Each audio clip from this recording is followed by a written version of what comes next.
And welcome to Revolution Radio, freedomslips.com, revolution.radio. This is Planet Collingwood. My name is Monty Dean. Big thank you to the Wi-Files for keeping up their end of the bargain. I was doing so well, and then the sentence just sort of trailed off into the distance. So like, no, I've finished now.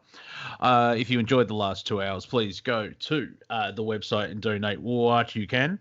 And it was nice to hear everyone laughing at the end. I'm not sure what about. Let's just say it was a bit odd, but still good.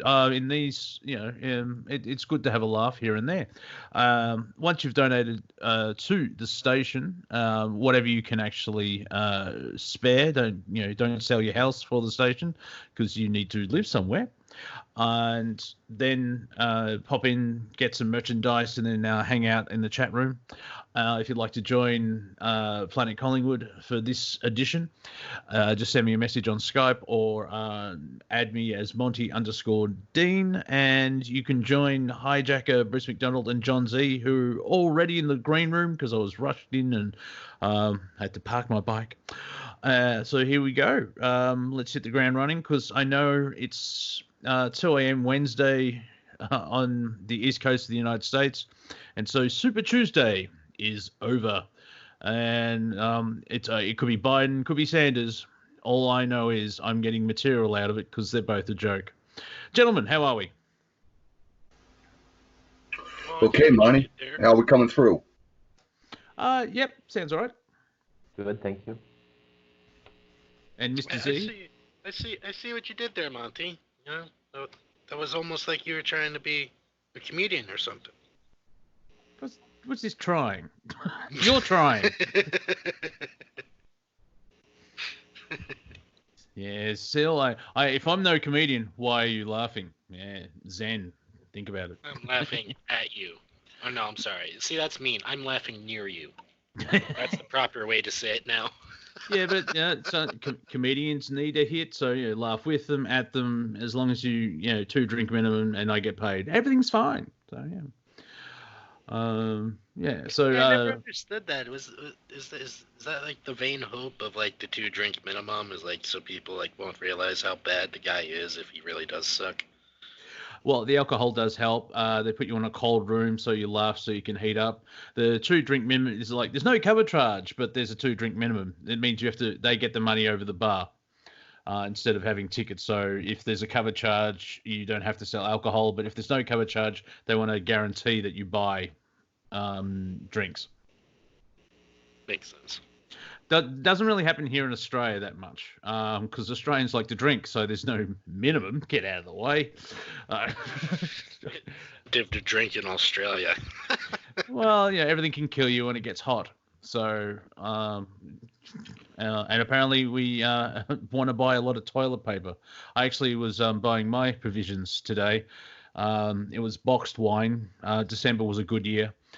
And people were buying up to 3 packets of toilet paper, 8 rolls. So I don't know why you need 24 rolls of toilet paper all of a sudden. Because, if you're prepping, I mean, toilet paper is good, but you need everything else. Priorities, Monty, priorities. Yeah, I know. I've got 6 rolls. I'm fine. So, yeah, I think we all spoke yesterday. So how was your 22 hours? Yeah, real good. Yeah, it's pretty good. Can't lie. Well, we got some new information. It looks like every day we're getting another big piece to the puzzle. I don't know if anybody saw. Did anybody see the latest Cliff High, Bix Weir, Road to Ruta interview? I didn't see the interview, but I saw the video on my list, so I haven't actually watched it yet. I do know it exists. That's about it. It's a must watch. So his theory is that, in a way, it's my theory, except, he thinks this thing is going to go on 3 to 5 years. It's not going to stop. I think it's going to be one thing after another. One of these viruses after another. He puts it a different way, but I think he actually broke down and had to cut the interview short. But He comes from it as basically a computer science engineer, a biologist. He breaks down what the thing actually is, that it's actually like 3 in 1, and it's got different nodes where it'll prick you and make you think it's AIDS, and one of your cells, and so your body reacts, and you throw up the defense, bring in the white blood cells to basically defeat the HIV, but then other prickers on this coronavirus has MERS or SARS on it, and so if that pricks you, then there's no defense, and that's the one that gets through. He says it's really wicked. But the other thing that we can see after tonight is the deep state they have now, I'm convinced, total control of the voting in the United States. Every race, every state, every locale, they basically can manipulate. They proved that tonight with Biden coming out of nowhere. I mean, I actually watched it real time on screen on Fox. If you go look at their coverage, it was like Bernie was up 28.6 votes to Biden. He was in Texas down 25.3, and 49% of the voting. Well, about 10 minutes later, at 51% voting, they stick up on the screens, Biden had come up 2 complete percentage points. When I mean the total complete percentage points being counted was 2, from 49 to 51. And then about 15 minutes later, Biden was over Bernie. Bernie still didn't move. And then Biden was up 29 something over Bernie, with only a couple more percentage points being counted. Complete manipulation and makeup, which means that Trump is going to lose in 2020. They want this guy gone. Yeah, but I don't see like the general that will upset the general public, because I don't see anyone voting No, for you don't understand. Biden. It doesn't matter. Right after this election, I think Sure, it matters. no, this is what's going to happen. If there's Right a after they people's do it, revolution, yeah. Well, right after they do it, you're right. There would be a revolution or anarchy, but not if there's a coronavirus, another spray we get, and nobody can even meet then, and the real one comes out. This could be the real one, maybe, may not. But after they steal that election, boom, they're going to spray our ass, and we're going to have people dying in the streets just like we saw in China. It's going to be the real McCoy. But that's if they can contain it now, which most likely they won't. So it's interesting to see it unfold, because it is 8 months away. So that is a possibility. Someone who's not a possibility, he's a definitely. Just getting worse at my puns and crossovers. We've been joined by the Viking. I just want to let him add into the mix. The Viking. Yeah, the Viking. Yeah, he has a very good bot. How's it going, guys? Yeah, good. Yeah. We're still talking about this coronavirus thing. I mean, it's the 3rd week now. I don't know. It seems to be slowly drip fed from the media. Yeah, and I actually went to Costco today, and it was kind of starting to look like Armageddon. It was interesting. Yeah, the media is ramping up the fear. That doesn't mean you go completely 180 and ignore it. You can survive this type of thing by keeping healthy, washing, just doing normal healthy stuff anyway.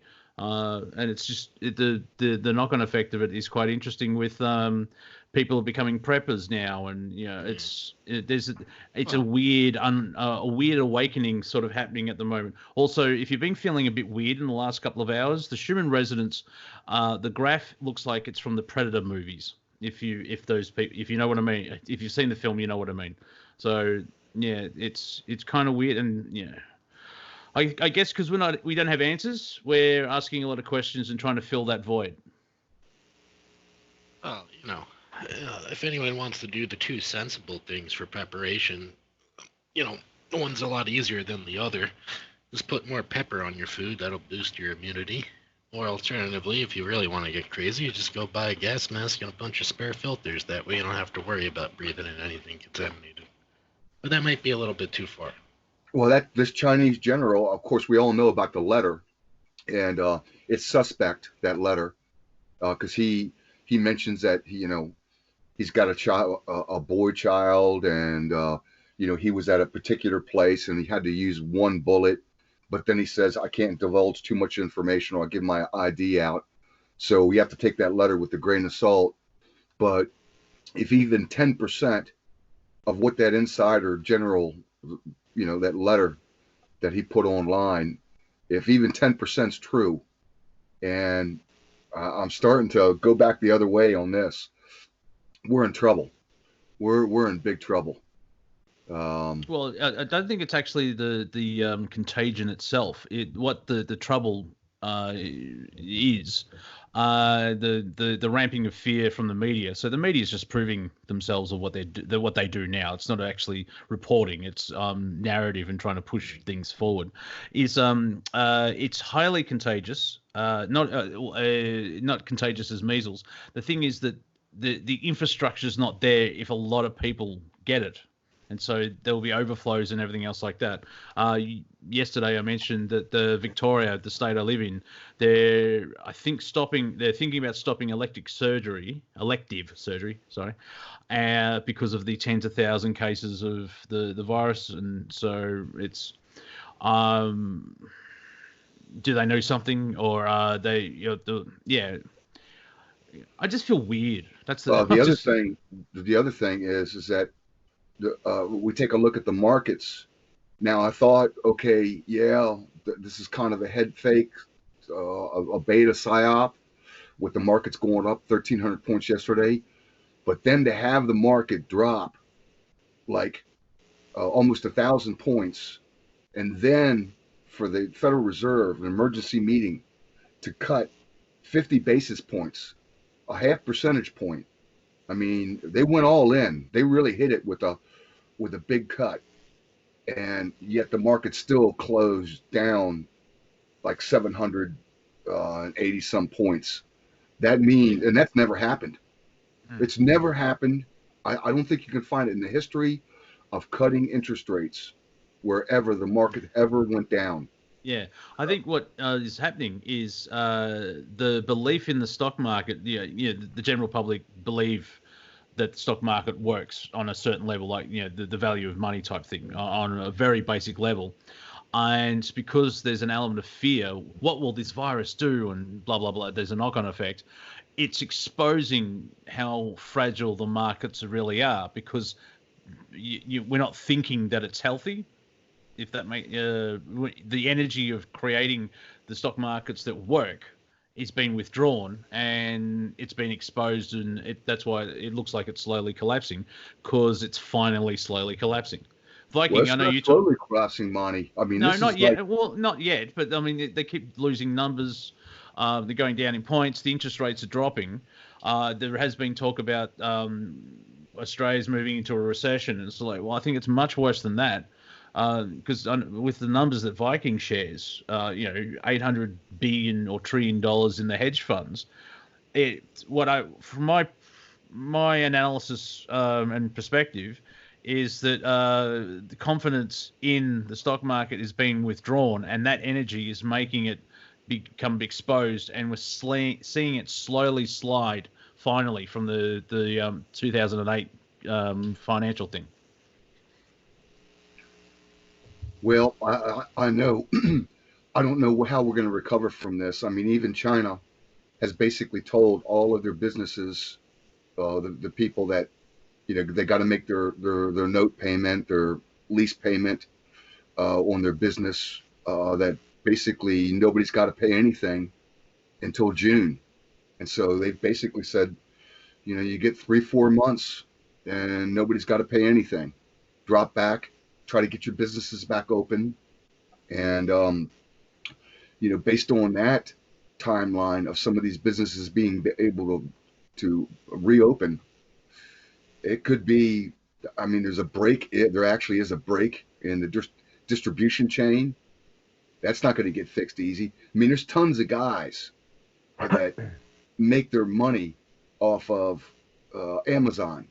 They buy all this cheap crap from China, then they mark it up and they resell it in their own little business. All that stuff has been broken. Yeah, those guys are gone. The Carnival Cruise Line's gone. The airlines are going to take a hit. Entertainment the mall, as theaters. well. Theaters as well as productions as well. So it's interesting to see how there's a shockwave. It may be moving very slowly, but there's a shockwave going across the planet in that respect. And there's going to be a breaking point, meaning the government will actually have to step in, or someone will step in. I'm going with the happy woo-woo angle that some secret technology will come out that can cure everybody. An element of that won't be full disclosure, but from that technology being released, there'll be the crack in the dam, because people go, well, hang on, go ahead. I'm in Bruce McDonald's corner. I don't believe anybody's there. I think if we went to the front of the aircraft and opened the damn door, either the pilots would be knocked out drunk, or there'd be nobody there. I don't think anybody's got control of this. It's John Voight and Runaway Train, man. It's let me put a bigger context on this, right? So the kill program leading to where we are now has been in the collective consciousness in these secret societies for some time, but it really gets started at the end of the 19th century, around 1890.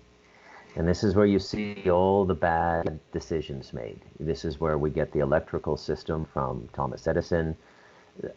This is where we see the creation of the American Medical Association, which beats down homeopathy and natural medicines. They're still killing those people to this day. Then they bring in the electricity, which has affected us immensely, whether we want to acknowledge that or not. I'll tell you, the Federal Reserve is one, and hemp to oil. You're right. Yeah, and you see this a lot clearly when you leave it all behind and you go live in a natural place. I don't want to rub salt in any wounds out there and have crazy people call in and tell me I'm going to die anywhere, despite where I live. But the truth is that your perception gets cleaned out when you live naturally, and it becomes very, very clear what's going on. It's hard to see it when you're running around to make your condo payments or your child support payments or your car payments and all of these things. And distraction is a big weapon. But just where I started there in 1890, you can follow it up through every decade. And then around the middle of the decade, they start to double down on the original suffragist movement, the vote for women, which I agree with. And then they start to pervert all that stuff as well. And they started all the ideologies that have divided us. The sexual dysphoria begins in the 70s and 80s. And I think that certain secret societies started raping children a lot more in the 50s and 60s. I don't think it's always been around to the degree it is now. And what they were doing was they were creating the situation we've come to be faced with today, where we don't even know what a man is, a woman is, and any of these sorts of things. They've got us right where they want us. And now they're ratcheting up to... We didn't see what they were doing because they threaded it between generations. We can't blame our grandparents. We can't blame our... I mean, I look at my parents, okay? I mean, they're in their 80s. They're sitting on millions of dollars. Their generation has all the money, right? That's another reason they're going after these people with the coronavirus. It's for the money as well, because every major nation in the world has written really punitive inheritance taxes now. So they want to get that money away from the baby boomers. We got the global warming hoax. We got the carbon tax, which is off and running in Canada. I mean, Justin Trudeau has all but destroyed the Canadian economy. There are serious threats for his safety now. The Royal Canadian Mounted Police, they're concerned that somebody's going to try and kill him. That's how far this guy has gone. He's a dyed-in-the-wool ideologue of this New World Order agenda.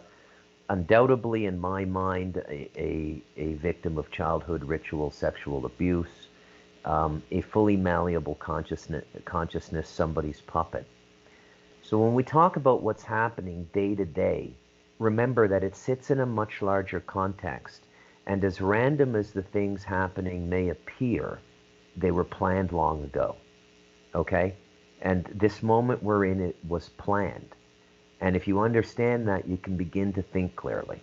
But if you don't understand that, you're never going to get to an active space. An active space is where you can begin to contemplate saving yourself. But it involves leaving the system behind. Because if you stay in the system, it's being tweaked now to keep you in a constant state of reaction. React, react, react, react, like a boxer dodging blows, right? And you can't think when you're constantly reacting. So they've got you right where they want you now. And I see a lot of steam leaving the Trump inspiration, you know. I hope I'm wrong about that, you know. But if you wanted me to give you a projection on what's going to happen. Say that again, Bruce. What did you just say about Trump? He's lost a lot of his steam, his inspirational steam. He seems to be struggling at this part of his presidency, right? And it makes him look really weak when the Dow Jones loses so much in 3 or 4 days. So, you know, I think that what we're involved in right now is a big pivot. And the pivot is we're going to start to pivot towards, now this is terrestrial politics. I'm not talking transdimensionally here. That's a whole other. But on this playing field that we all participate in, what you're going to see is everything in the next. We've entered in that phase of the plan where Israel is going to be set up as the savior of humanity, or that portion of humanity that survives what's coming. Yeah, interesting. I would probably agree 80% of it. It just doesn't seem to resonate 100%. However, I think mainly because I guess I sense that the whole thing that kicked this off was the virus. That was a mistake, and plans have been implemented because of that action. That they didn't calculate it, and however, you know, I could be wrong as well. So it's I just feel that they think they have us where they want us type deal, but they also, on the flip side, you have them where they've been failing a lot and they've been lashing out like a wounded animal, and so it's an interesting duality that I'm sort of in, where it's like, well, that's possible, but then it's not at the same time, and yeah, I'm just observing from a balance point of view type thing. Because if these people wanted to control the world, they could have done it back in the 60s or even World War II type deal. It's fascinating. They've got to 2020 and they're still trying.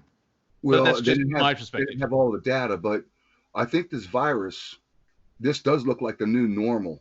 I don't think this is going to go away. If it's not this one, it's going to be another one next month and then one the next month. But they now see how they can actually do it.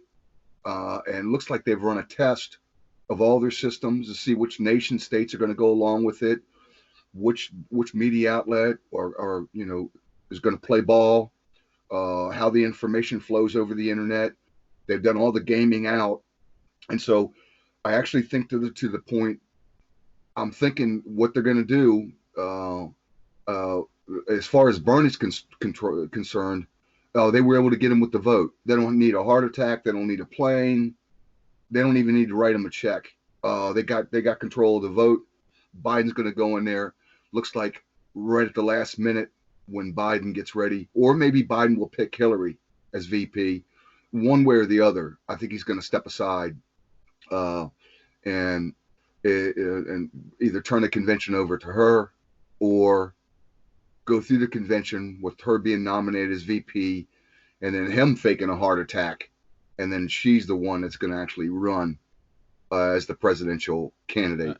I think with Biden, you just have to expose his dementia and that will get rid of him because he has dementia. I saw only an hour ago on Twitter, there's footage of him sniffing a young baby girl. Because he's doing well in Texas or something. He was doing so well, like, you know, in the polls and everything else, and then he just went full Joe Biden and started sniffing kids again. So it's maybe now in the Are possibility you of saying he held a baby girl and he sniffed her? Yeah, it was. He wasn't holding the baby girl, but someone was holding the child in front of him, and he leant in and sniffed right behind the ear of the young girl, in front of the camera. There's so much footage on this guy. He's really creepy. There's no way. Yeah, Trump can lose to that guy. That's why he's a placeholder. That's so. Yeah, I mean, if Hillary comes in, but it's. To me, I think for me, it feels like that when that Iranian general, I get his name wrong, so I will call him Salami. That's not his name.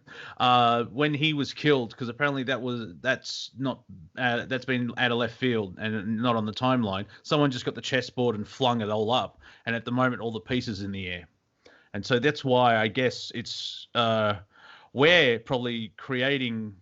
Analyzing what's going on from past playbooks, but we don't know all the game pieces because we don't know exactly behind the scenes that's in trouble. We are seeing the market slowly crumble though, so I'll let someone else have a chat or not. Yeah.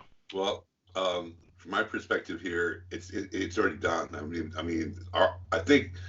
See, the signal today was they lowered 50 basis points, and it did not save the market. So it's done. I don't think as far as fixing it, there's nothing to fix here. It's going to absolutely crash. Yeah. As far as this, as far as saying there's going to be another virus, well, since the 90s, Ebola, then the SARS, bird flu, pig swine, Zika. I mean, we've been hit about every 2 years with something. And it hasn't amounted to much. And I think what we have here is the coronavirus in the shape of a pinata, in the shape of a scapegoat that they're all beating on because they need a reason why. I mean, it's 4 quadrillion the toxic derivatives worldwide. It's absolutely a toxic environment. There's no liquidity. There's no money. Yes, Trump wants to lower and do QE, but who wouldn't want to print as much money as they can and spend as much money as they can while there's still money to spend? Because the eventuality is it's all going to crash and we're going to go to some sort of a asset-backed currency. It has to be worldwide. And it's going to take might take months or years for the transition to occur. But this system is dead. And this is they almost are using this as an excuse to create the transition. Nobody wants to take blame for it. Nobody. And so it's gonna, this is gonna, the stock market as we see it, I believe is gonna go through another pump. It's gonna go 1 or 2 more times where it's gonna pump up and dump, and then it's gonna dump all the way down. We're gonna lose about 40% of the value of the market. And I see this happening in the next 30 days. And okay. I think the coronavirus is an excuse for everybody. It's a pinata in the shape of a scapegoat, and everybody's beating on it. And there's no saving it. There's nothing to save. It's done. I mean, they showed that today. 50 basis points, and the stock market still crashed.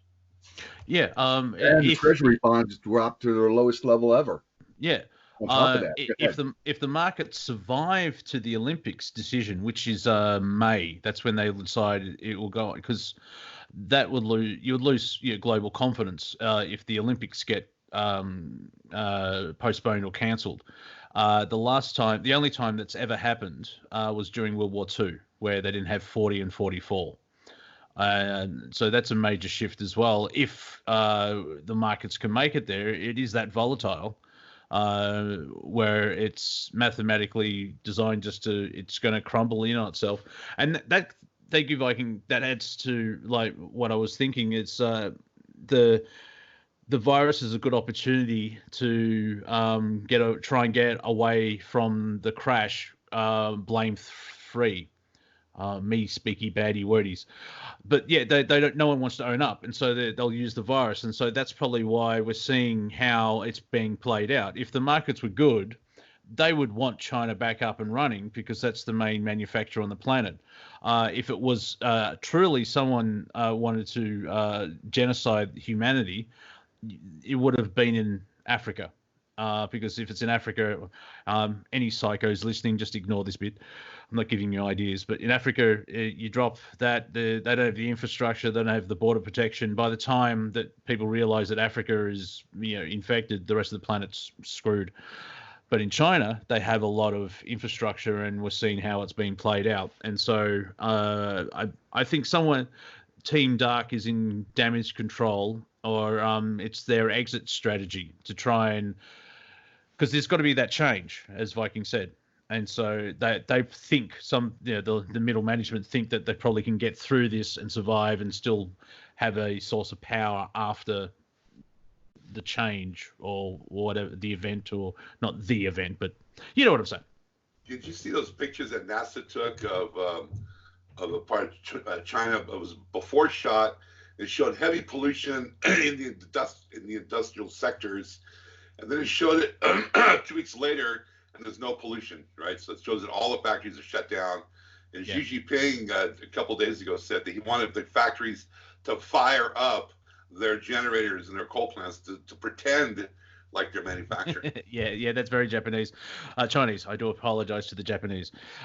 It's interesting that Greta Thunberg only attacked the Western side of the world about their pollution, and then the coronavirus has forced China to cut their emissions. It's a comedy goldmine, where a virus is doing better than a 16 or 17-year-old school student that should be in school. So yeah, funny. You got a bit of gallows humor, but yeah, it's just wash your hands. Well, not really washing your hands because it's airborne. Just take care of yourself. It's still it's stuff that we've been talking about for now. We're not medical professionals, but it's eat healthy, boost your immune system, be nice to each other. Don't let the fear grip you. Just be aware, not fearful, and just let karma work itself out. Yeah. Greta's mother just came out with a memoir on her daughter, and I read a review of it today in one of the newspapers, and I mean, it sounds like this kid has been struggling with like demonic possession since 8 years old.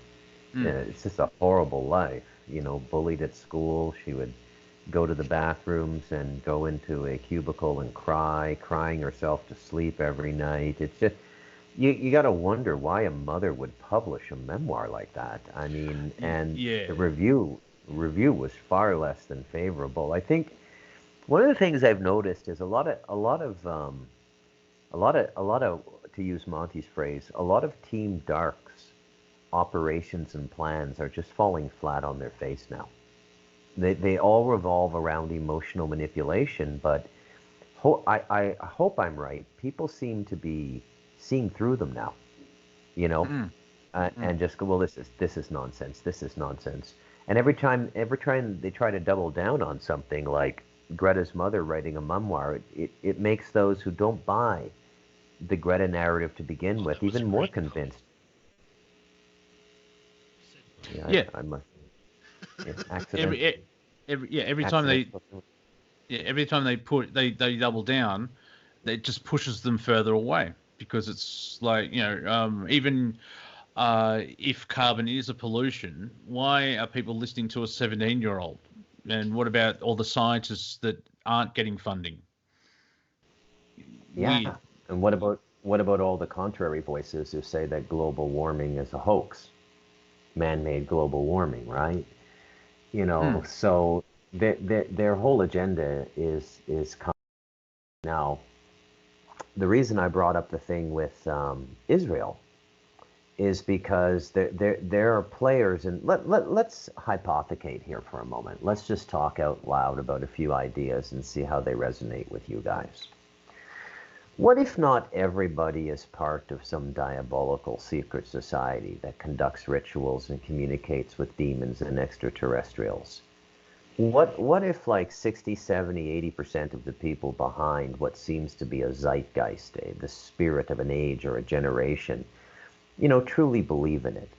What if there were a bunch of people who set up all this globalism through the World Bank and the IMF because they thought that, well, a global world is one where it's easier to shut down military conflict because we have the economic tools. We can freeze the leaders' bank accounts and stuff like this. It's very interesting to study what they do financially during wartime, right?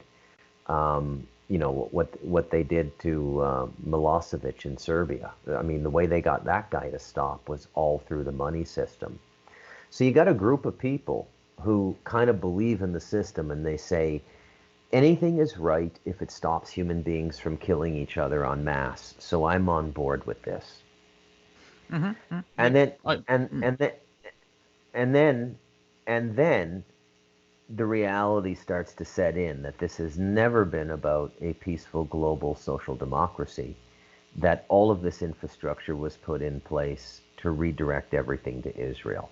The reason I keep saying this is because of what I'm seeing in American and British politics now with Boris Yeltsin.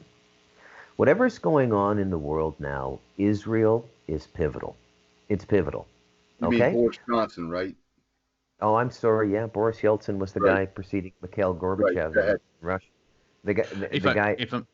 If I may just add very quickly to UK politics, that may explain because Boris is Tory and not Labour, and so therefore Labour was attacked a lot for their anti-Semitism or anti-Semitic rhetoric, and so in the paradigm you're putting forward, Labour obviously didn't want to follow the doctrine, and they're breaking away, and so that's why they probably got attacked. Now I know. Now I could be. It could all be all. It could be all coincidence. However, it does lead towards there's. I don't think there's total control, but there's a lot of manipulation going on. So yeah, continue it. Also, Israel apparently went to the polls yesterday. I don't know who won. Yeah. So, I mean, Britain created... Netanyahu won. Netanyahu. Ah, crap. Go ahead, Bruce. Well, listen, Bruce, there's a flaw in your thinking, and that is if there was this group or pool of people out that really were, 50, 60% of these people really did want the best, they wanted to be benefactors for humanity, then they would have stopped all this child sacrifice. They would have exposed a whole lot of things that we now are uncovering and finding out. You know that for a fact now, do you? What's that? Said you know that as a fact now, do you? Well, no, that's what they would have done if they were good-hearted people. You know. Yeah, but if they're being blackmailed, Epstein's a perfect example of how they rope people in. Also, I'm sure someone low level like a prime minister would not be taken to the top and meet the people that we don't know about above the Rothschilds and everything. So there'll be layers, and I mean there are rumblings where a lot of people want to get out of that club, but they can't. They're waiting for the right time to actually break away and do it. Because from Australian politics, a lot of Australians, they seem to be part of that group when they're in power, but when they get out of they lose their job, they seem to slightly become more human. And I think it's the story that they're being told where it's the global dream, if I can coin it that way.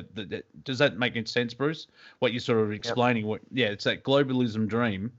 A lot, and so there's a small group of people that are manipulating all the other group of people, and I think what you're saying is about 50%. There's like, well, hang on a minute.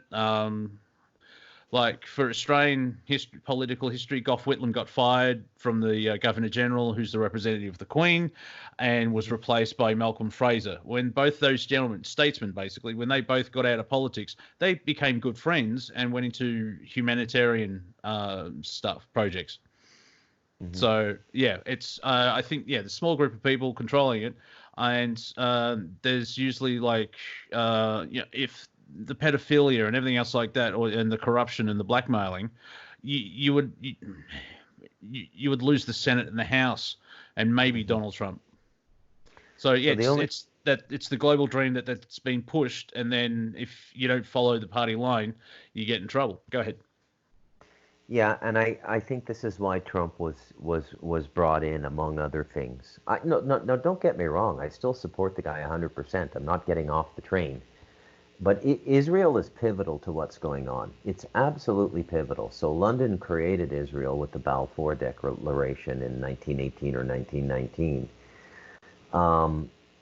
is the Jews were repatriated after World War II, and they've been defended by Britain and America ever since. Now, Britain and America are the only two major countries in the Western Alliance that still have an anti-Semitism narrative. Every other country has shut the Jews down. And it's so severe in Europe that the European Union is demanding labeling on all imported products from Israel so they know whether they come from the occupied territories or not. So not only are they not making boycott, diversify, and sanction illegal, they are actually passing laws to the contrary where importers have to let people know, thus tacitly supporting BDS. So Israel is pivotal. And I think this has been about Israel all along. I think that globalization, by any other name, whatever the UN was selling to all the countries they bully, because they do bully a lot of countries. If you live in a big first world country like Canada or the United States or Australia, you don't understand the power the United Nations has. When you live in Costa Rica, you understand the power the United Nations has. And they have a lot of power. So they were going out with they were following this generic global social democracy system. But really it was a cover to get all the systems of interdependence in place. And this plan to pivot to Israel was always in England and America. Over. Yeah, from the David Icke stuff I've seen, like The Big Lie, which was he released that book in the late 90s. He was following the bloodlines, and the UK was the last stop before America when the United States was created. I'm paraphrasing badly, obviously. And so you could follow it from Egypt and all the way through, and the Rothschilds connected to the State of Israel. And my personal belief is that there's a small group of people who pretend to be Jewish that are using the Jewish people as, in a way, patsies, which I'm not denigrating or any people from the Jewish faith or Israelites, but you can see that they're, like even World War II, that was an element of the elites using the Jewish people to get what they want. And so we're still seeing that where the education in Israel is everyone's out to kill you, everyone's out to kill you, everyone's out to kill you. All right, we're going to Europe, just don't talk to anyone. You know, that constant victim fear mentality. But you talk to Jewish people who have, for generations lived outside of Israel, and it's like, no, we're fine. Would you like to sit down in my cafe, or all that type of stuff? So it is. But yeah, there's the machinations. Even like the Rothschilds aren't the top of the pyramid. I think someone said it yesterday or in the last week anyway. We don't know the names of the people at the top of the structure because that's not how they work. Yeah, well, what we do know is Zionism. That is the method. That is the ideology they're using. No question about it. Even Pence came out today at AIPAC, the American-Israeli Public Association, something. It's called AIPAC. And he basically said, quote unquote, to be anti-Zionism is to be anti-Semitic. And so he is now taken. So basically, the United States is full-fledged Zionist country, literally owned and controlled by the state of Israel. Absolutely incredible. Their infiltration has been complete. Just astounding. Go ahead. Yeah, there will never be peace in that region because at the root of Arab society and at the root of Israeli society are theologians. And theologically, they're incapable. They're literally incapable by the bonds of their law-driven scripture to make the concessions either side is asking. And we've been playing this game for since 1949 when Israel was formed. I mean, the Jews never should have been sent there. They never should have been sent there. If they wanted a homeland, we should have found a part of the world that was not really that well occupied. Yeah, all Australia, we're huge. A lot of desert they could fit in quite perfectly. Fit in quite easily. Just very quickly to step into pop culture, Netflix has a TV show. It's season 2. Hopefully, has been made. But season 1, it's called Messiah. And that is very fascinating, where it delves into Jewish faith, Islam faith, and Christian faith as well. And this one guy, it's I won't say, I'll let people watch it. If it sounds like something you want to watch, I would recommend it. It's not disrespectful at all, from my understanding. If it does disrespect you, I do apologize. However, it's made very well, and it's just puts forward what if there was a second coming and how it would unfold. Starts in Syria, goes to Israel, ends up in Texas, and it is interesting to see how the story unfolds, where people accept and then they don't, and there's a lot of flip-flopping in the story, and it leaves the viewer, you get a choice of it. Basically, that's how it doesn't tell you what it wants. It just shows you sort of both sides of a story in a way, and it's up to you to choose, or you could observe, or something like. It's very well written, good plot points. So that's called The Messiah, and it's on Netflix.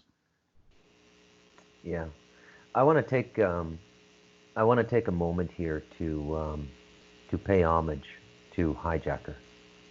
HiJacker has been conceptually right all along, and I'm not trying to placate him here, but hear me out, okay?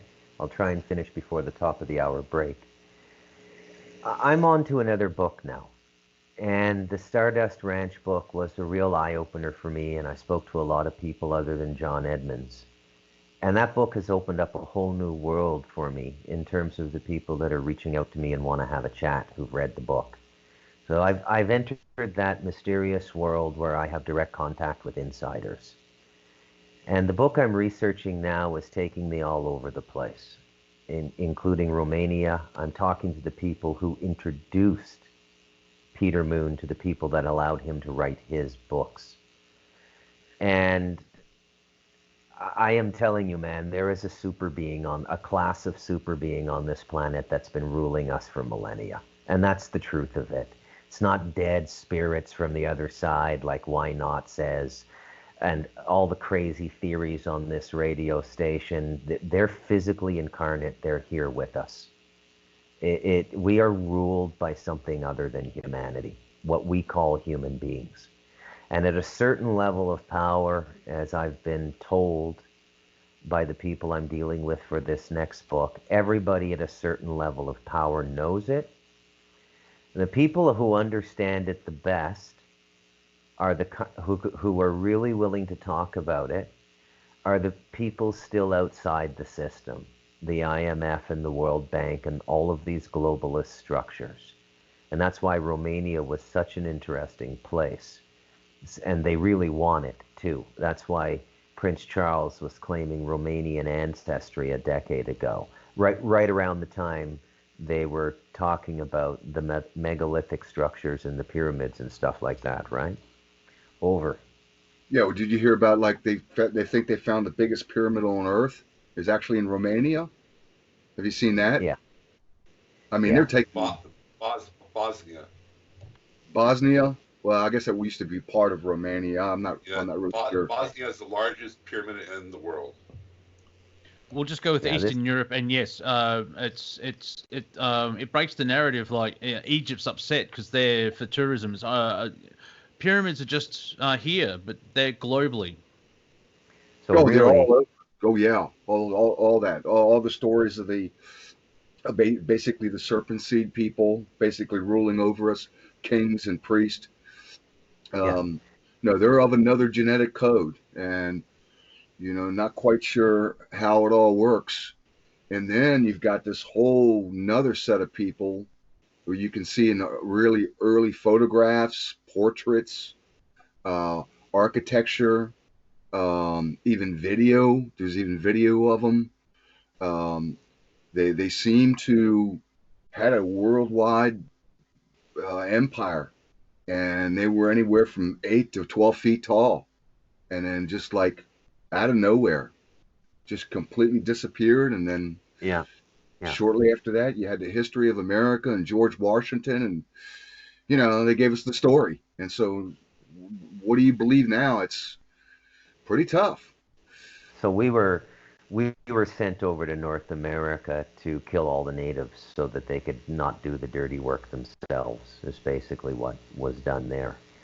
Project Blue Book, not the new TV series, but the actual thing we talk about in the alternative media world, is really has nothing to do with a fake alien invasion. What it was a sideways way of just letting the world know that we've always been colonized. This is a colonized world. This is a completely, we are colonized by beings that are much smarter and much more, they have, let's put it this way, they have more access to the universal mind. They are a naturally transdimensional being, between the fourth and the third, and the physical and the astral plane. Masters of magic. They've manufactured a lot of what we think is synchronicity is very often them, especially if the coincidences are very much in the public eye. It's just really a shit show. Right. And this brings me to high technology. You're right. They've been able to basically give us timelines. Like, if I were to tell you all on this round table that the Cherokee people, like the Cherokee Indians, it was actually a nation in this country, had 5 provinces that covered something like 6 or 8 states, like Tennessee, North Carolina, that group. They had a constitution, they had a language. At least the upper echelon were white, but it was a multiracial type thing. I mean, would you believe that? Nobody believes that the Cherokees actually had a nation of 5 governing provinces with a constitution and a language and architecture and a capital. No, we never got that. You're talking about the Iroquois Confederacy, and there's a conspiracy theory out that Jefferson and Washington and the American founders, they stole democracy from the natives. Absolutely, they did.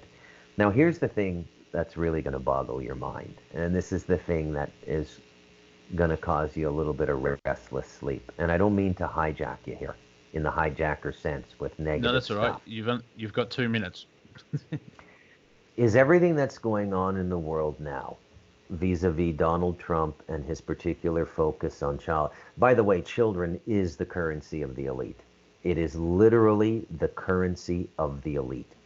We live in a giant pedophile network masquerading as a civilization.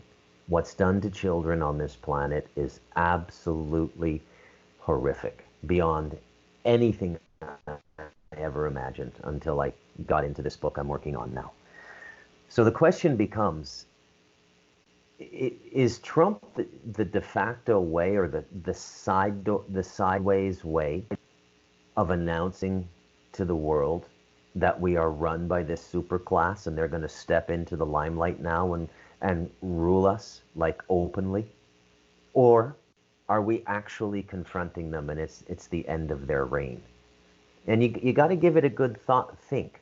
Don't just tell me what something you channeled or something you believe because it's in the Bible. It's something that I would like, when we come back after the break, give me thoughtful responses to that, because it is the most serious question in front of us right now, especially those of us who have children. And, so in that sense, the world is going to go on through our children. And it also has to do with this virus too. So yeah, about people what's about to happen. But yeah, so when do we get the break? I thought at 12 we don't have any break. We do. That's the break. That's the break. It's Planet Collingwood. We have a break in the middle and not at the end. So you're listening to Revolution Radio, freedomslips.com, revolution.radio. This is Planet Collingwood Open Round Table. I'm Monty Dean. Stick around. We'll be back after these short messages. And I think we're back. I'm still getting used to the timing of that small ID. You're listening to Revolution Radio, freedomslips.com, revolution.radio. This is Planet Collingwood, Open Roundtable. My name is Monty Dean. If you'd like to join us and have a bit of a chinwag, just drop me a line through Skype if you're connected with myself. Or you can call Monty_Dean, and I think you'll be able to add you there, or Freedom Screen, which is the radio's actual contact. I've been joined by Bruce MacDonald, the HiJacker, and the Viking. See what I did there? I changed the names. There's the and the. And Bruce, can you share your question again? So for those people that may have forgotten, like me. Are we breaking free as a human race of systems of control that have been upon us for millennia through what Trump is doing? You know, going right back to the 2016 campaign when he was calling out everything, right? The child trafficking, everything. Is this because we're really taking these things on, or is this just an indirect way of announcing their presence in the world and they run everything, right? Because human beings become accustomed to something by being exposed to it. So, you know, look at the way they advanced the sexual dysphoria agenda through the 70s, 80s, 90s. If you could go back to 1985 and tell a liberal arts educated person in complete support of gay rights what was going on in 2020, do you think they would support what they were doing in 1985? Again, it's the way they spread everything out, right? But what Trump has done is nobody in the history of the world has brought pedophilia so front and center as Trump. Now, he does it in disdain, like we have to stop this. But at the end of the day, what it's doing is it's massively permeating the human consciousness, which is what would have to happen before they came out and said, yeah, we're here. We do have sex with children. This is who we are, and we're running things. There's the question. Is it good or bad? Are we winning, or are we just being told we've always been ruled? I think that may be the straw that breaks the camel's back. If they come out, it's a timing issue, because if they come out too early, they'll be destroyed. They will have to do it the right way with bunny ears and expose themselves. However, a bit of a stretch that, you know, you rape children. I don't see many people sort of jumping on board that. But you can see it being normalized, where like love is love. And because the transsexual community has grown and getting rights and freaking out as well, like they're teaching that type of stuff in primary school or elementary school. Same, you know, first school, 8-year-olds, where they're trying to get people to change gender or whatever before they even go through puberty. And recently, in the last couple of days, there's footage of a drag queen doing sort of almost a lap dance to an 8-year-old girl while a group of adults are watching on. It's I saw like, they're pushing it. However, it's just everyone feels disgusted by it. It's a very small group of people go, oh, you go, girl. Like the mother of, is it Desmond the Amazing, the 11-year-old drag queen, that is obviously being groomed and everything else like that. Its mother was shocked that, wow, older men fantasize sexually about my child. Who would have thunk it? Well, everyone else except you insane woman. Like, why is sex anything to do? You know, keep sex and kids away. The only time sex should be near children is when you make children. And they're very young. They have no idea what's going on because they've just been conceived. There's no need to sexualize children. And this goes back to like Britney Spears with her first song. What was it, 99, whatever, which she's 16.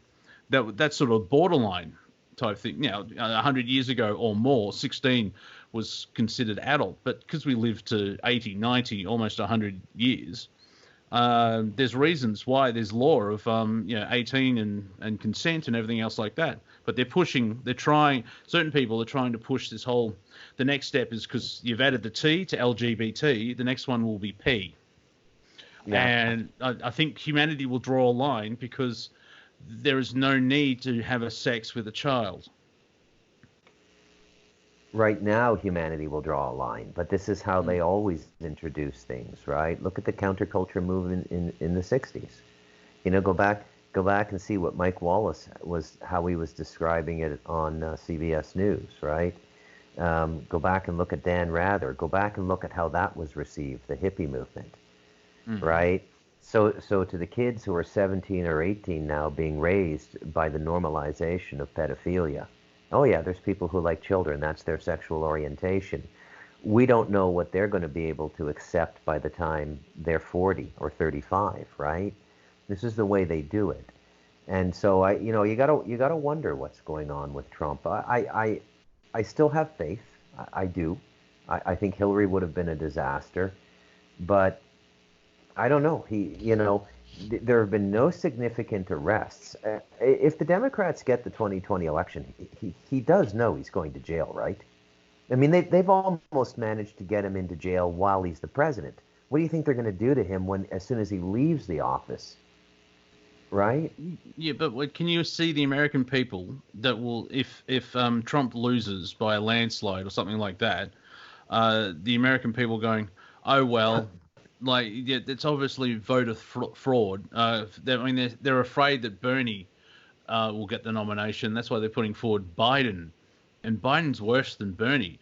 Neither of them could win against Trump. I'm not a massive Trump fan, but if out of the selection that we have, I would say Trump for 4 years, and that allows the Democrats to, wake up and find a leader that has good ideas, and instead, not like waste the last 4 years. But who am I? I've got these wacky, strange. Well, what I've noticed in regards to what Bruce said is, think about harvesting. So, I've noticed that as you look back through the history of man, you see it's a type of harvesting. I'm not talking about the 100 Years' War, the 30 Years' War, the 12 Years' War, the war with the Holy Roman Empire. I think that was a 7 Years' War, which really was the First World War.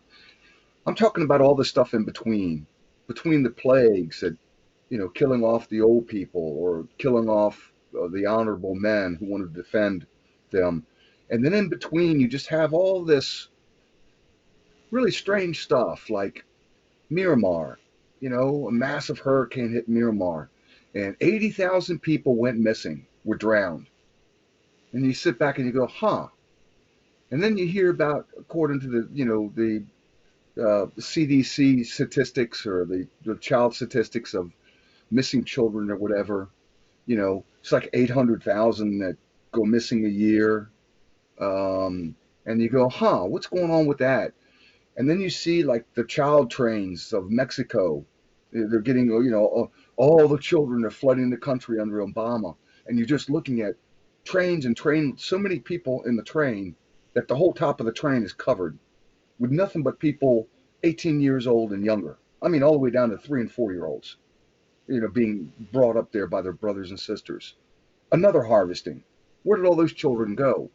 And so if you actually take a look at the statistics, it's just not child pedophilia, Bruce. I think they're eating children. I think they really are harvesting. I know you're right. Devouring the flesh, the adrenochrome, and the blood of children. Go ahead. You're absolutely right. I wouldn't have said that out loud, but now that you have, I must agree with you. You're going to like this book. If I make it to the end, but I think you're allowed to say everything now. This is another thing. This is another reason that I'm asking these questions. Okay. Let me tell you that when you're working on material like this, you're surveilled. And it's not necessarily electronic or NSA. It's like, and I know I sound crazy. Okay, I'm just gonna say it anyways. You guys make of it what you want. There's fourth dimensional surveillance on you, and if your intuition doesn't pick it up, they'll give you a few synchronistic crossovers to let you know. So, for example, I'm working on this book with my subject. He says a name. I immediately get a ding on my email, and it's in my spam folder, and it's one of those whore emails, like hi from Russia or whatever.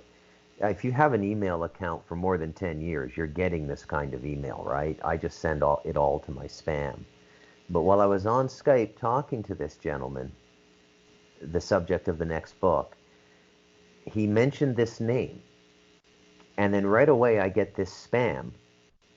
And the person who sent it to me is the same first and last name that he just mentioned. And it's little things like that. It happened a lot in 2013, the first time I tried to write the book on Stardust Ranch. Anytime you go into the astral and you try and tell people what's going on, the interlinking between the fourth dimension and the third dimension, you're immediately engaging the fourth dimension, like you're being surveilled. And it's kind of creepy. I'm not going to lie to you. It's kind of creepy, even up on a mountain in nature. It's kind of creepy. Oh yeah, well some year you're actually right, Bruce. Some years back, this was quite a while, but after being locked up so much and then getting so much knowledge and knowing the way things work, I was really starting to go criminal. I was starting to plan. I was starting to use my big brain and says, you know what? Okay, they're at war with me. I need cash. And so I started scheming. Let me just say something about a fair. Anyways, I figured something out. Anyways, and then I stopped and I thought, you know what? There's another, even if I think I've thought of everything and I think I can grab that bag of money and get away with it, I'm thinking, I sit on my property and I look out over the horizon because I'm up on the foothills of the mountains and I can see far across the valley and I can actually see the lights of Seattle. I can't see Seattle, but I've seen up to 7 of these type of, they're not aircraft. They're not, they get bright as the sun for a second and then they go dark and then they brighten back up to a certain color, and then they just waffle and move around the neighborhoods, where in the distance where I'm looking, miles away. I've seen up to 7 of them at one time, and I'm just thinking, what the hell is all that? And and then I thought, I could probably grab that bag of money. I can beat the police. I can beat the FBI. But if I got one of those things surveilling me, and they got some kind of technology, they already know my intent, I'm never going to get away. I'm going to get caught. And so I thought, there is something to that, Bruce. Also, there's a guy called Sage. Just before you go to your next point, one of the things they do is you begin to come to consciousness of what's going on this planet. You become you become extremely angry, and then you do start. I'm not doing it because my journey started around 2003, my waking process, and thanks be to God, I was unfolded slowly, so I didn't go psychotic. But when you get it all at once and you see it, and the pure evil of it, the anti-human agenda of it, you do say, well, nothing matters anymore. I need to fight these people. Well, how do you fight? I need money. Well, I'm going to rob a bank. And you get caught.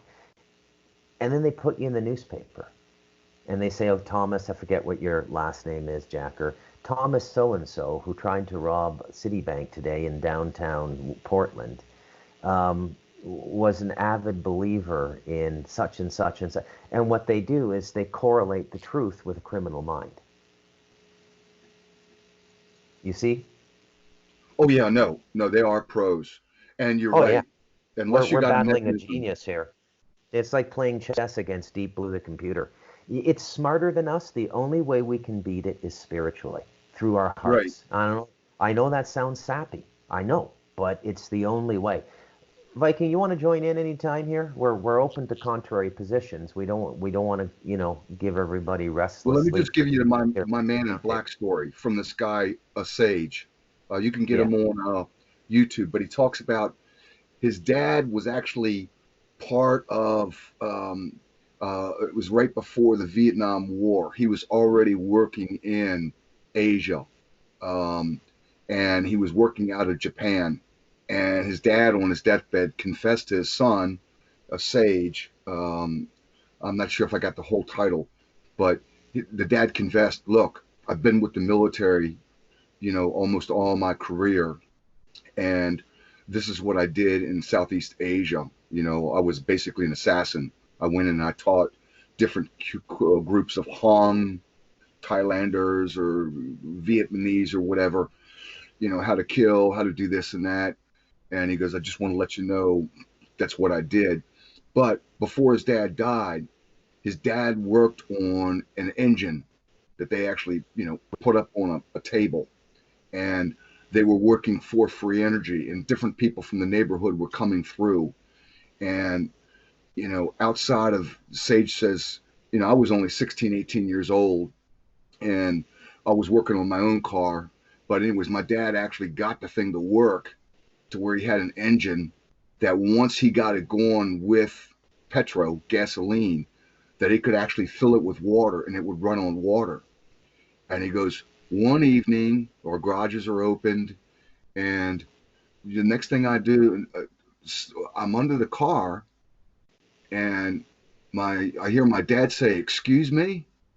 And he says, "I come out from underneath the car. I'm doing something where I just poke my head out, and I look up and I see my dad, and my dad, real powerful guy, he was almost in a stance ready to fight."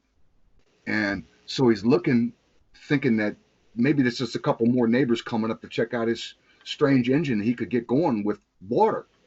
He goes, the next thing he knows is two guys come in. They're dressed in your typical men in black suits, white shirts, black ties, with the hats, and two of them come in. One of them immediately goes over to the machine. The other one turns to, he says, his dad. And then the guy looks down and sees me, and he says, "You need to come out from underneath there." So he wheels out, and then the man in black, and they both kind of look similar. He said he talked to my dad, and he goes, "What you have, one day the world's going to need, but right now we don't need this, and you cannot do what you're doing. You can't talk to anybody about it." Meanwhile, the other guy, he's looking through the drawers and stuff, and it looks like he found the plans, and he walks over and he goes, "Are these the blueprints?" And the guy says, "Yeah." He says, "Well, do you have more in the house? Do you have any more?" And he goes, "No, that's the single copy I've been working on." And he says, "Okay." The other guy starts talking, the other man in black, and he says, "I know you've been in the military, and I know what you did for the military." He says, "But I want to tell you right now, do you love your family? Do you appreciate your son standing right next to you? Do you appreciate that you're getting a retirement check from the United States military and Social Security?" And he just broke down this guy's life, and his dad just sit there and just took it. I couldn't believe it. And they go, "This is the only copy. You have not given any blueprints to anybody." And finally, his dad actually said something and go, "No, that's it." He says, "Okay, we'll be taking this. The world does not need this right now. We're taking it. And if we have any problems, if you try to duplicate it or do it again, all I can simply say is the things I told you in the last couple of minutes are going to go bad." They went over. They picked the damn thing up. They had a van parked right. They don't even know. He didn't even hear the van pull up right beside the second shop door. They picked this thing up because they had the guy had built it so two men could actually pick it up and set it on a table and set it down, like a couple of metal bars through it. They picked it up. They opened up the van door. They slid it in. They closed the door. The van drove away, and the dad looked at his son and he says, "Son, you can't say anything to anybody about what just happened." And you can actually see, go and get stage, maybe interview. He'll tell you about it. But it all had the ring of truth. The guy used to be a pastor. I mean, he wasn't lying. But anyways, go ahead. Go ahead, Viking. We got you.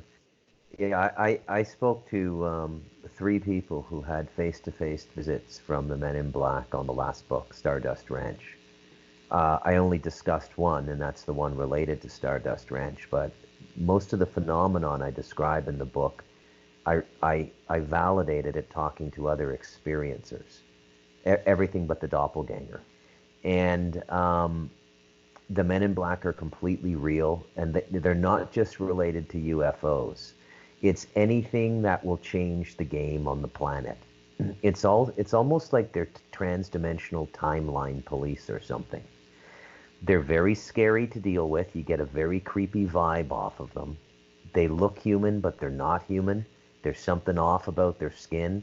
John Edmonds describes it as uncooked chicken skin, and greasy like that, you know, the way you'll have the oily fat in the chicken skin.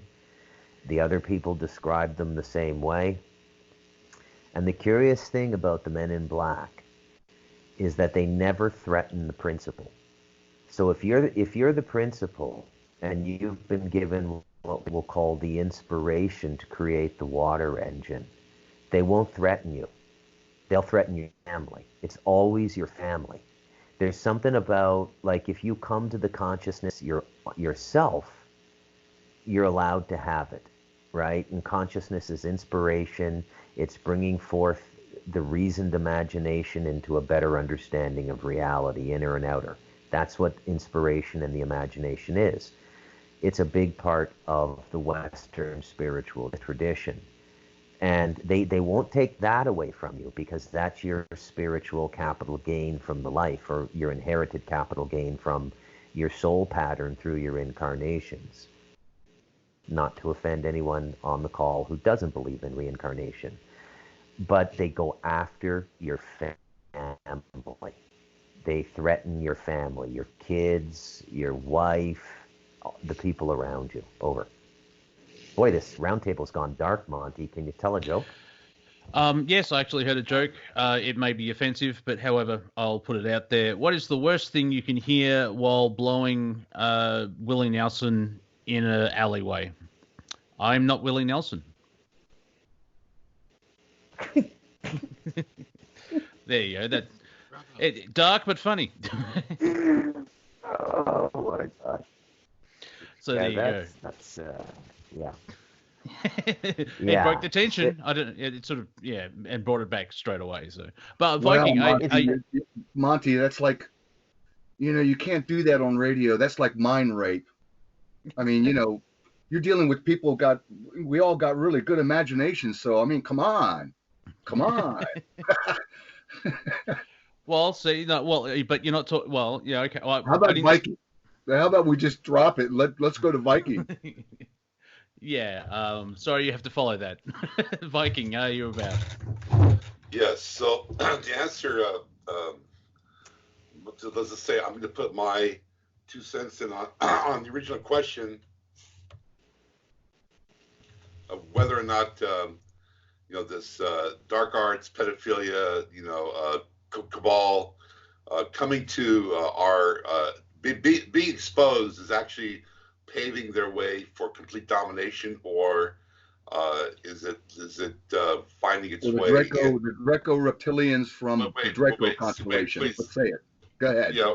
Well, actually, it's Orion, Draco, Anunnaki, reptilian. That's the order here. But my point is that they've only had control since the downfall of Atlantis. They've only had control based in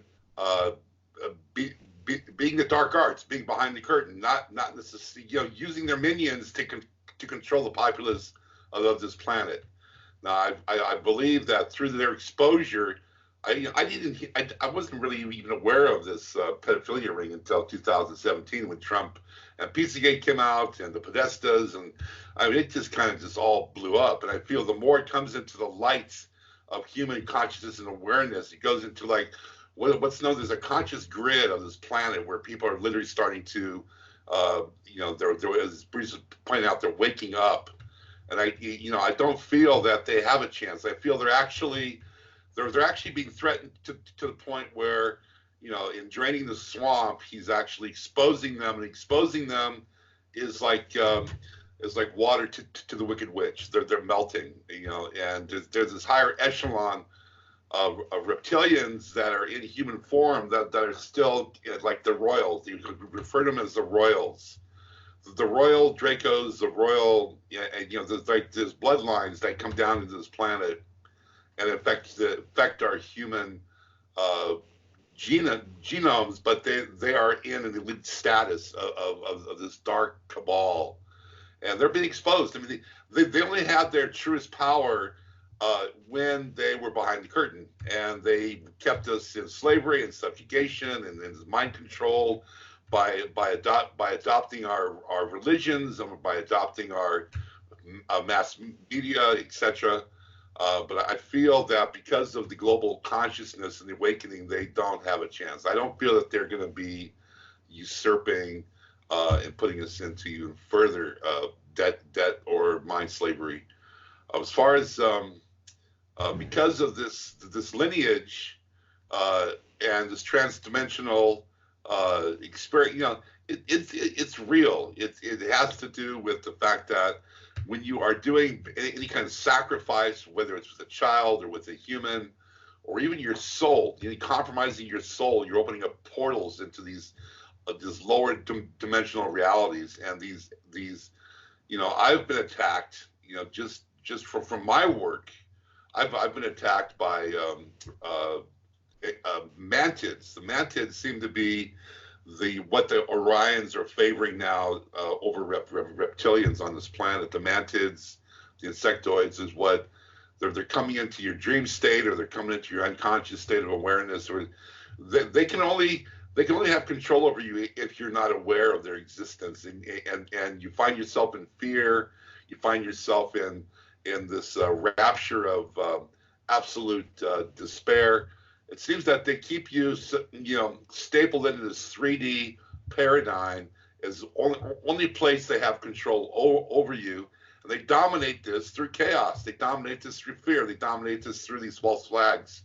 And as long as you're able to keep yourself, removed into your own self-awareness and your passion, and keep yourself grounded in your own dominion, they cannot control you. And there's more and more people that are literally waking up. As I said before, the actual scale of people on this planet, of humanity, has tipped in our favor of the light. So I see that this revelation is actually having an effect on this planet. I feel that we are going to be coming into some trials and tribulations. We are going to be faced with the ultimate choice of, where is your allegiance here? Where is your commitment? Where is your absolute engagement in life? Is it going to be towards compromise and sociopathic tendencies, or, your needs and wants of addiction, or are you going to be able to really try to find your passion and sovereignty here in self-mastery? I think this choice is upon us as we speak. You need to make the choice of where you are in this crusade, this clarion call of this revelation of humanity. And it really is up to each of us as individuals. We can make a difference. Yeah, I agree. And if you want to feel hopeful amidst all of the somewhat despairing topics here at these late night roundtables, do your best to imagine the humanity that will emerge once we're out from under the yoke of this dark Orion subservience. I mean, it's going to be brilliant and beautiful. Because we don't even know what we are yet, human beings. We're traumatized from birth to death for the last 6,000 years on this planet. We don't even know what it is to be human. We don't even have any idea. Yeah, go ahead. Yeah. Oh well, we're stuck in survival mode, so we're just trying to survive instead of thrive. If we have that, as an example, you get rid of the central banks, and then there's that knock-on effect. We get out of survival mode. We start to remember who we are just as a 3D type of human. We're not even I think that's where you're going with what you were saying, is we don't know the true potential of a human in 3D. Now, what actually we need from there, you'll realize you're multidimensional, instead of just like the false reality that the news puts forward. We can do anything. Float, memory, heal, and all this godlike powers, but not God itself. And there's no negativity because there's an abundance of joy. Why do you think most people they use drugs and try and have that escapism? They're usually to try and find that connection to a higher power or that divinity spark. And like ecstasy and heroin and all that stuff, I wouldn't recommend it. There's other ways you can do it naturally. And we're coming to the point where the suppression, the veil, that block is being slowly dissolving and erased. And that's why you're seeing Team Dark freak out and they're trying to take over, because they don't have impunity, or they used to run free behind the veil, but the veil is being dropped, the curtain's coming down, and we remember that we are more powerful than them. That's why they've attacked us and dumbed us down and everything else like that through education and all that type of chicanery, because they're afraid of us, of our true power. Mm-hmm. Yeah. Yep. These rituals that they're performing are definitely feeding their higher. I live within 50 miles of Bohemian Grove, and you have this Eyes Wide, 7 movie Eyes Wide Shut with Tom Cruise, and all that's definitely a paradigm on this planet that they use to create this portal or this contact of these darker forces, and they come in and again, it's like your anger is channeling these dark forces. Your words are casting spells. Just the words coming out of your mouth make a difference in how you are perceiving and manifesting your reality. And you're in front of somebody that's spitting and yelling and screaming and cussing at you. That's a spell, a dark art spell that you've got to, find a way to, not get involved. You don't go there. They're going to pull you into their pit of despair quicker than you can pull them out. And this is where you have to really start making a decision. And these hard decisions where you don't go there. You just don't. If you are, because there's some party that's still holding on to it and needs to be resolved. And that's the only reason why these challenges still exist in our lives. That they are opportunities to resolve ourselves. That they're reflections. Everything out there is a reflection of who you are. This is why you look at these stupid people in Congress, and words coming out of their mouth are exactly reflecting who they are. And this is what it's come down to, is that they have no other recourse. Their stratagem is absolutely it's befuddling. It's just like they're shooting themselves in the foot every time they're opening their mouth. The same way with humanity, and the hardest choice here is you have to start stepping over people that you have had in your life, either family or friends or colleagues. You can't let yourself be pulled in. As I said, you have to find the commitment, the confidence, the strength and courage to divine your own path in this world. I think what's going on this planet now will affect all life in the universe. What this passage the human race is going through. I think it's that important. Yeah, because there isn't really a native species of the planet Earth. We're a mixture of everything with the DNA, and so that's another factor of the controlling Team Dark is they want our skin suit technology, because we've got a passport for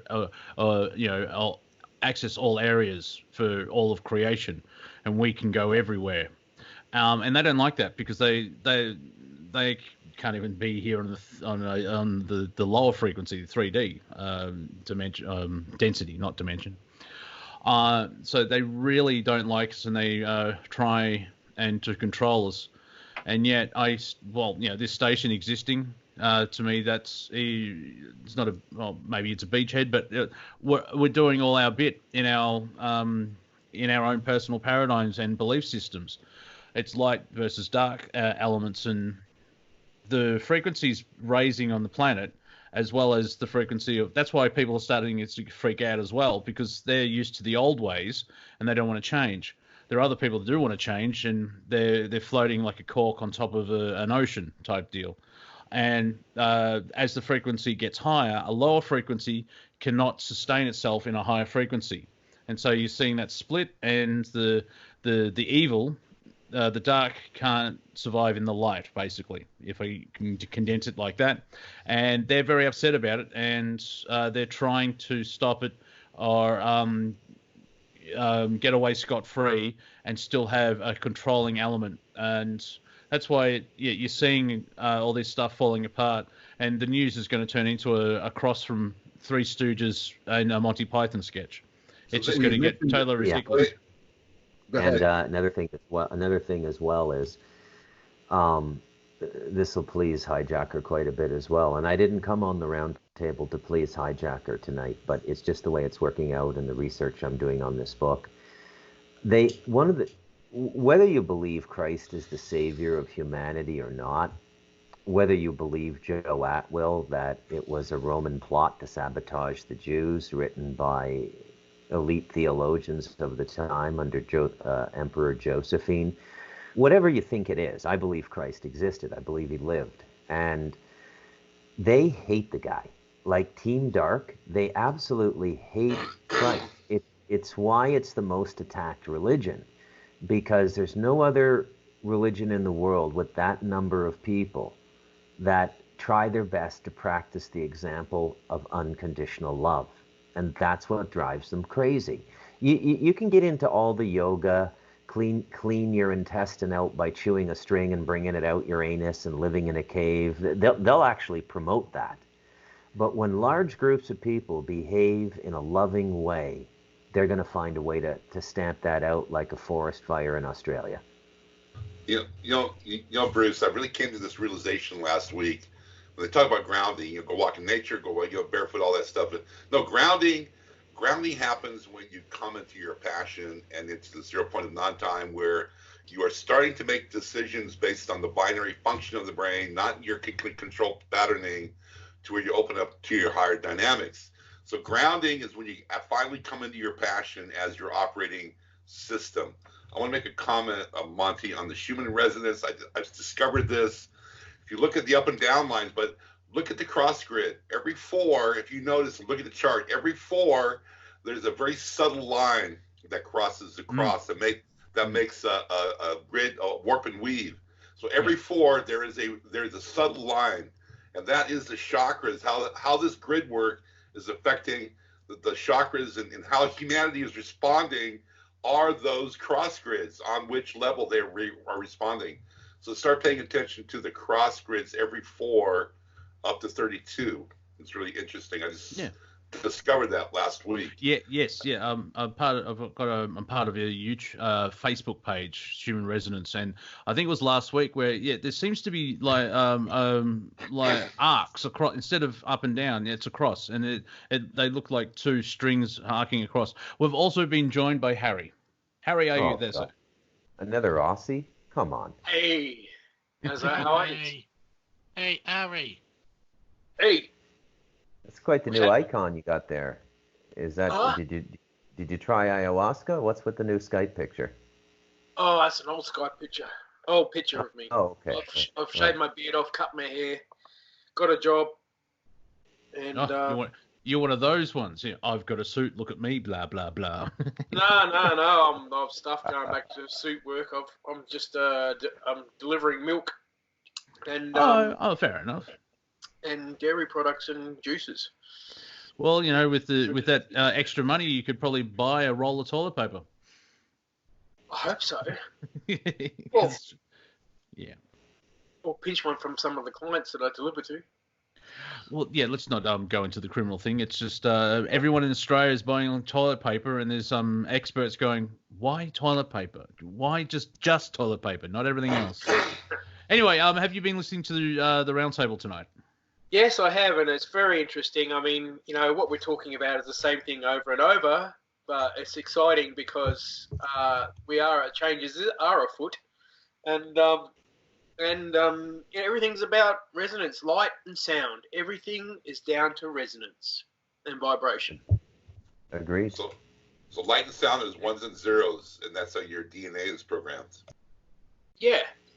And Yeah, no, you're right. Even that Japanese guy that if you take a pair of really good speakers and you hook them up to a steel plate and you take sand and you pour it on a steel plate, and then you play certain music or certain frequencies or whatever. Mm-hmm. Absolutely incredible. There's no getting around that.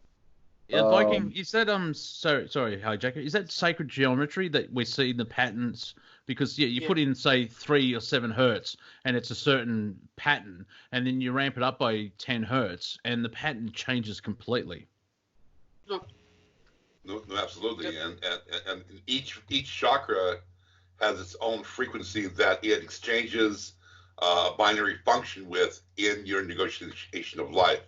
It's all ones and zeros. It's all different variations and forms of lights and sound that manifests into your basically it's your genetics. It all comes from your genetics, and how that processes through your physical being are basically what you're saying. It's a different hertz.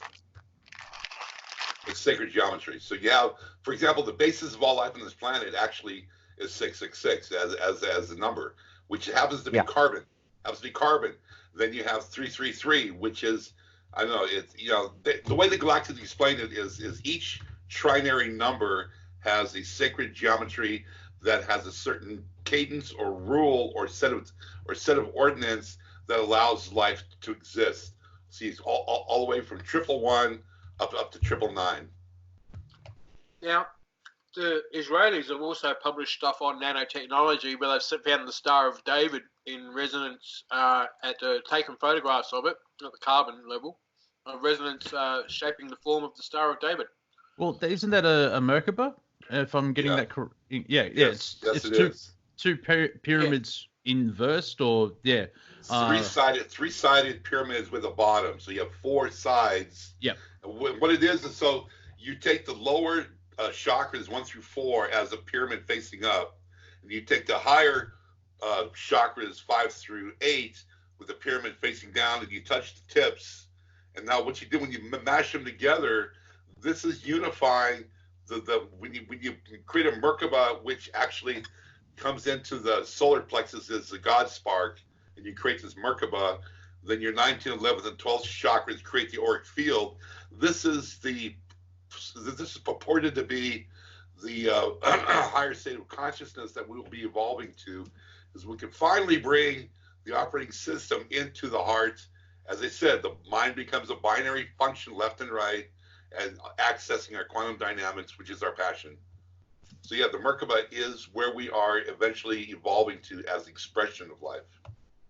That's exactly the same as what Nassim Haramein has done in research when he worked out the vibration of how to measure, the distance of the Planck across the electron, path of the electron. Same thing, exactly the same thing. Everything is boiled down to that vibration, which is the unspeakable word of God, the Yahweh or whatever it's called.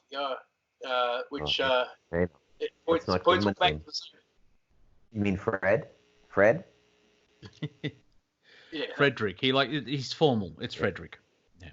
Whatever that Yahweh thing is, I'll tell you right now, that's not God. Tetragrammatron. Just reminds me of that Monty Python sketch from Life of Brian. Oh no, that's Jehovah. Sorry. Oh, now I have to hit myself. So it's interesting where it's the way names and everything else like that, and yet there's still across the entire planet there's always a higher power. I think the Native Americans refer to it as the Great Spirit.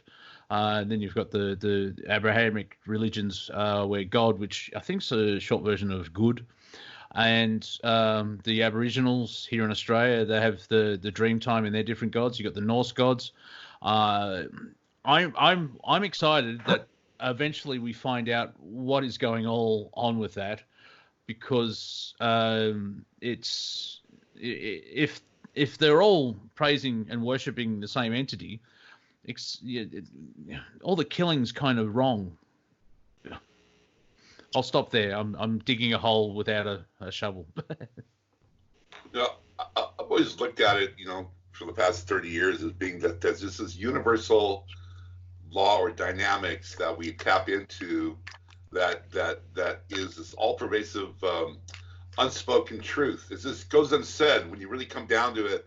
There's no word that you can speak that can actually create a vision or an understanding. It comes from it's you come to a level of understanding within your own being of how you're able to negotiate and express life with the benevolence of humanity, with integrity. You know, when it just goes unsaid. I mean, if you're trying to figure it out and think you know what it is, you're not even close. You're not in the same ballpark, because it is a reflection of who you are, a reflection of who you were and are and have been and will be, and it's all one. It's 0 point of non-time, this infinite expression of life, where past, present, and future all exist in the same plane. And it's like complicated as much as you want, but take a deep breath and let it out slow, and you're halfway there. Yeah, for me, all my favorite films and sci-fi and franchises are slowly being changed by woke idiots, and they're destroying everything.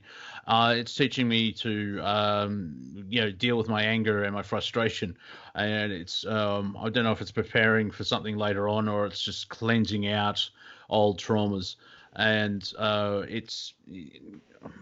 it's disappointing because I like it. Yeah, go ahead. It's all the above, Monty. You're absolutely preparing yourself, and making way by clearing out your traumas. You're making way for new expressions. Because if you don't do your work, if you don't clear your karmic encumbrances and your traumas and all this these dark arts, then you're gonna be stuck in that parallel dimension of reality of expression where they have control over us. Yeah. So it'd be interesting to see what Team Dark does well, because going to like Bruce and HiJacker have been saying, where they lean towards the language of they have us where they want us, and they're controlling everything else like that. I'm sort of a little bit back on the other side of like that's what they want. For me, whatever's coming down the pike or whatever is coming along, they're going to make a move that's going to be extremely obvious, and I think too many people are awake and will not accept it. Well, that's disclosure, and so that's what I wanted to pick up that thread on what Bruce mentioned. Yep, we've got about 10 minutes. Right. So real quick, so from a Christian's perspective, we've got these really big, scary scriptures in the Bible, which actually even scare Christians. And they're referred to as like the Great Deception, or the Great Falling Away, or if the elect could be deceived, if it was possible. And so we got all these type of, grand scriptures that basically say, and it does dovetail into disclosure.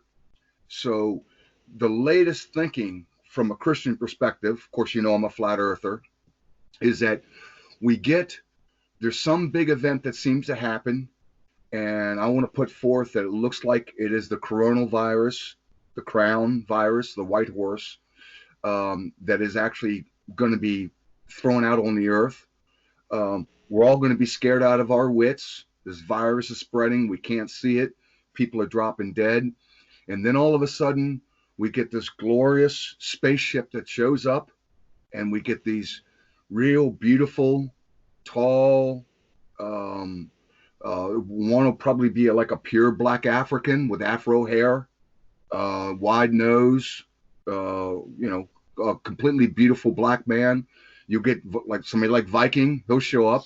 They'll have the beard. They'll be tall, handsome, blue-eyed, blonde hair. And then, of course, you'll have the Asian. They'll walk off, and they'll basically say, we're here to help you with your virus. We have free energy, technology. We've got things where you can live for a couple of 100 years. We can heal cancer. We are your progenitors. We were here 1 million years ago. We seeded you. And now you're at the point of destruction, throwing bioweapons on one another, getting ready to use atomics. And so we're here to help you. And all you have to do is take this little chip and kneel. That's it. And those are the fallen ones. So there's your great deception and disclosure in one. Go ahead. Yeah, I look, for thousands of years, the Vedics have talked about the different sacred geometric patterns, and in fact, the whole family of Abraham, like all the different lines of belief systems for Abraham being the father of many nations or whatever. His father was Terah, and he was an apostate that came out of India, and he said there's only one God, and he settled in Ur, and he had Abraham. So that's where Abraham got his message from. But the thing is that you go to Tibet, they've got sacred geometric patterns that have been kept in their practices and their rituals for thousands of years too, for a long, long time ago. So all these designs that are, like, what's that one of the world or the earth, the multi triangulated thing. That comes from China, I think. Well, no, there is something to it. Who am I speaking to? It's nanotechnology. It's nanotechnology. When you apply it to the nanotech realm, it's an archetype for capturing energy or resonating frequency of vibrations to allow things to be molded and manifest into the natural. Right. Well, no, Harry, I just want to back you up from a Christian perspective. There are some really strange scriptures that nobody can understand. Lay it on this round. Right. But anyways, one of them. Talking about frequency, Jesus says, other words, the Bible says, and God spoke, and it was. Jesus said, if you don't allow the children to sing praises to me, the rocks would cry out. For God could even make sons and daughters of the rocks. And then he said, whatever you believe, if you believe like a mustard seed, you could actually believe that one tree could be plucked up and planted. So these are words, these are frequencies, these are things which are really hard scriptures for people to understand that dovetail into what you're talking about. Go ahead. Exactly. Like I said before on this show, or on Revolution Radio, I should say, there's a guy in Spain. He's a scientist, nano-optics he works for, Adrian Bechtold, and he's worked on making a guitar string out of a nanocarbon tube. Now, when you look at the potentiality of that actual design, when you weave those tubes, nanocarbon tubes together, it creates a different vibrational frequency, depending on how many you bind together as a cord. And this set in an array, like a cargo thing you put over your trailer or something, elastic cargo grip thing to hold your stuff down on your trailer. If that's built in an array of these strings, you have the ability to, depending on how many you weave together and whatever, to capture the vibration of the rocks. When you capture the vibration of the rocks, it creates an emulation of that rock. All right, so you're basically listening to the rock and repeating its vibration to make manifest from a invisible realm into the visible realm, that make seen unseen, unseen seen, I should say. So I should say the other way around. And if we look at our solid state of crystal technology that we've created through radio and television and things like that, we've used tiny little rocks, tiny little crystals to capture the radio waves to carry our message across the world. What I'm suggesting is the restoration of the Temple of Solomon, which has to happen for in the Messianic prophecies of the Judah, which Hebrew, which is, it even goes older than that, but the Hebrews picked up on it, is the temple needs to be restored. Now, there's pyramids all over the plain pointing to, and different types of temples with architecture that's made. Anyway, what I'm basically saying is, if we get solid state resonance, give the capacitation to listen to it, it can magnify and provide the right atmosphere to restore the planet. So all the ascended groups of people, like you were saying before, HiJacker will come back and say, finally, you guys got your crap together and stop fighting and worked on technology to help restore the planet. Well, yeah, that's been suppressed technology. However, early radios were called crystal sets because they actually had crystals in them. We have a couple of minutes to go, so just we'll go around the horn. Just final thoughts, comments, promote shows or anything? Yeah, Monty, I'll do a little overtime if somebody else comes in. If not, I'm out. Go ahead. I'm good. I think Viking's the only one that can take the server. I do actually have to go because I have other things to do. So, who would like to? I'll go. Parting shots. All right, go ahead, sir. So I just want to say, Monty Dean, you up? No, I've told you many times. Every time, no. Lies, all lies. Over. Oh well, there you go. Harry, passing thoughts. Hallelujah. Well, fair enough. Short, sweet, and positive. Viking? Now, again, go back to the human resonance, Monty. What Harry was saying is exactly what I was saying. Go to the 4, 8, 12, 16 grid of the human resonance and you'll see a line. So what's happening here is the resonance is coming in and it's affecting the grid work. It's actually starting to come alive. And it's not just kind of oscillation, but it's actual lines that are perceivable. This is what Harry's talking about, that the grid work is starting to come together to where eventually there could, in conscious awareness as it is awakening, that human resonance could actually become a whiteout. Yep. It'll all fill in.